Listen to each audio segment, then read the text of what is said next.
हम फिर उसमें ट्रेड करेंगे। परंतु आज बैंक निफ्टी ने हमारे उस सेटअप को फेल कर दिया, जो मैं आप लोगों को पिछले 10-11 दिनों से बता रहा था। अगर आप उस सेटअप के बारे में जानना चाहते हैं तो वीडियो के लास्ट तक बने रहे, फिर हम आगे आप लोगों को उस सेटअप के बारे में पूरी डिटेल के बारे में बात करेंगे कि कब वो सेटअप बनेगा तो कैसे क्या ट्रेड करना है, कब नहीं बनेगा तो कब क्या स्टॉप लॉस लेना है। हम सारी बातें आज इस सेटअप के बारे में करेंगे जो हमारा 99% एक्यूरेसी के साथ ट्रेड करता है कि 10-11 दिन में से कम 8-9 बार ये सेटअप 100% वर्क करता है। तो हम आज इस सेटअप के बारे में बात करेंगे। और इसका जो स्टॉप लॉस भी है वो भी बहुत छोटा होता है, 200-300 पॉइंट का। अगर आप लंबे ट्रेड के बारे में डेली टाइम फ्रेम पे ट्रेड करते हो तो इंट्राडे में भी हमें एक अच्छा खासा रिटर्न देता है। हम बात नहीं करते आज पैसा डबल हो गया, आज ट्रिपल हो गया, तो वो उस सेटअप के बारे में आज हम आप लोगों से बात करेंगे। मैं आप लोगों को पिछले 10-11 दिनों से कंटिन्यू बता रहा हूँ कि बैंक निफ्टी अभी एक रेंज में फंसा हुआ है। जो नीचे का लेवल है वो है अपना 52,055 का, और जो हमारा ऊपर का लेवल था वो था 53,255 का।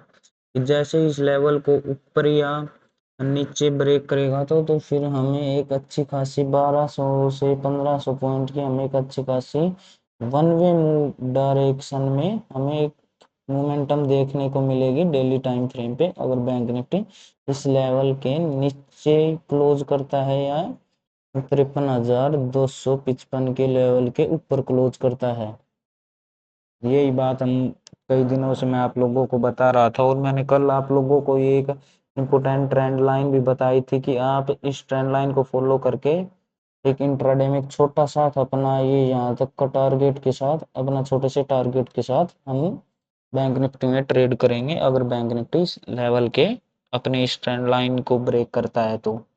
और देख लो बैंक निफ्टी ने कल एक अच्छी खासी हमें सेलिंग देने के बाद एक अच्छी खासी बाइंग, ये यहाँ पे आप लोगों को अगर मैं जूम करके दिखाऊं तो आप लोग ध्यान से देखो, बैंक निफ्टी एक अच्छी खासी हमें कैंडल यहाँ पे रुक के एक छोटा स्टॉप लॉस के साथ ही हमें एंट्री इजीली बन जाती है। अगर आप हमारी वीडियोस को कंटिन्यू देख रहे हैं तो यहाँ देख रहे हैं दो कैंडल इनसाइड, जो ये दो रेड कैंडल बनी है हमारा, ये इन कैंडल का लो का स्टॉप लॉस होता।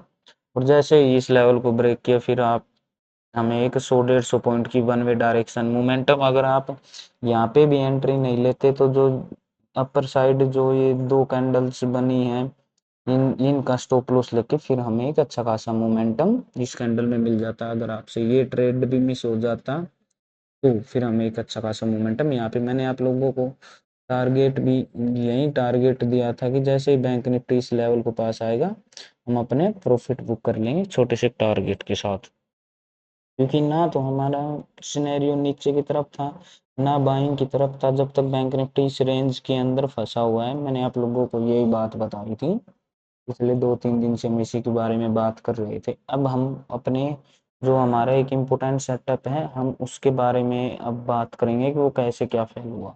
मैंने आप लोगों को बताया था कि बैंक निफ्टी अभी अपने सेलिंग प्रेशर पे है, यहाँ पे इस रेंज के पास आके बैंक निफ्टी ने एक अच्छा खासा टाइम बिताने के बाद ब्रेकआउट दिया। पर हम इस कैंडल में हमने एंट्री क्यों नहीं ली, क्योंकि बैंक निफ्टी में मैंने जो आपको लेवल बताया था 52,055 का, बैंक निफ्टी ने अपने उस लेवल को तो ब्रेक कर दिया, पर जो हमारा स्टॉप लॉस था वो हमारे फेवर में नहीं था। क्योंकि जो हमारा स्टॉप लॉस था वो हमारा स्टॉप लॉस था 350 पॉइंट का। हमारा स्टॉप लॉस होता है यहाँ पे 52,000, जहाँ पे आज मार्केट क्लोज हुई 52,330 का कुछ हमारा ऐसा कुछ स्टॉप लॉस था। तो यहाँ से लेके अगर हम यहाँ तक बात करें तो फिर अगर हम यहाँ पे लेते तो हमारा ये यहाँ से लेके यहाँ तक 350 पॉइंट का स्टॉप लॉस हो गया। तो ये स्टॉप लॉस तो हम कभी नहीं लेते, क्योंकि 350 पॉइंट का स्टॉप लॉस बहुत ज़्यादा हो गया। हमारी कैपिटल अगर बैंक निफ्टी में 350 पॉइंट में बैंक निफ्टी के ऑप्शन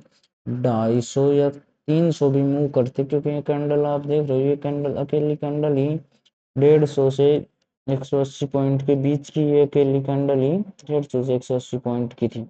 तो इसमें प्रीमियम हमारा 100 150 या इतना हमारा प्रीमियम बढ़ा होगा इस कैंडल में।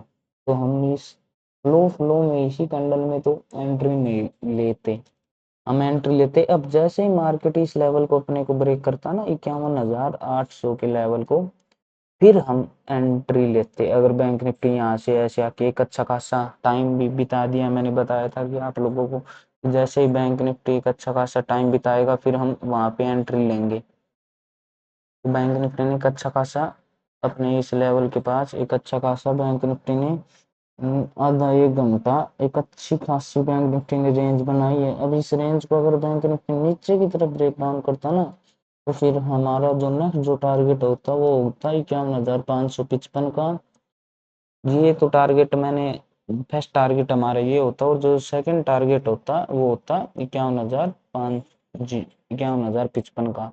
क्योंकि जिन लोगों ने यहाँ से इसी फ्लो में सेल किया होगा, मॉर्निंग में जिन लोगों ने इस रेंज में अपना हिट नहीं किया होगा, उन लोगों का कुछ लोग वहां पे जाके प्रॉफिट करते 51,555 पे, कुछ लोग बाइंग करते, और जो नए फ्रेश बायर थे वो भी इस लेवल के पास आके अगर बैंक निफ्टी कोई रेंज वगैरह ऐसी कोई आधा एक घंटे की रेंज वगैरह या कोई इनसाइड कैंडल वगैरह बनाता, तो फिर वो लोग भी एंट्री कर लेते और नए बायर होते वो भी एंटर हो जाते। तो फिर बैंक निफ्टी डबल प्रेशर के साथ डाउन की साइड हमें एक और तेज प्रेशर के साथ बैंक निफ्टी डाउन की साइड जाने की कोशिश करता।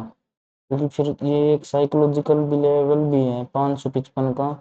मैंने आप लोगों को बताया था 555 एक साइकोलॉजिकल लेवल भी है। तो जिन लोगों ने जो कॉल राइटर इस लेवल के आसपास बैठे थे उन लोगों का भी स्टॉप लॉस हिट होने लगता, और नए बायर थे वो भी एंट्री लेते। तो इसलिए हमें एक फास्ट मोमेंटम देखने को मिलती। हम नहीं बोलते कि भाई हमारी कैपिटल डबल हो गई ट्रिपल हो गई एक ही ट्रेड में, तो वो ये था वो ट्रेड। अगर हमारा सेटअप ये बन जाता तो हमारी कैपिटल डबल ट्रिपल एक दिन में हमारी कैपिटल डबल या ट्रिपल हो जाती। जो मैं आप लोगों को पिछले 10-15 दिन से इस सेटअप के बारे में बता रहा हूँ कि हमें ऐसे यहाँ पे ट्रेड करना है, ये हमारी कैपिटल। तो अगर आप हमारे चैनल पे नए हैं तो हमारे चैनल को सब्सक्राइब करें, वीडियो को लाइक करें।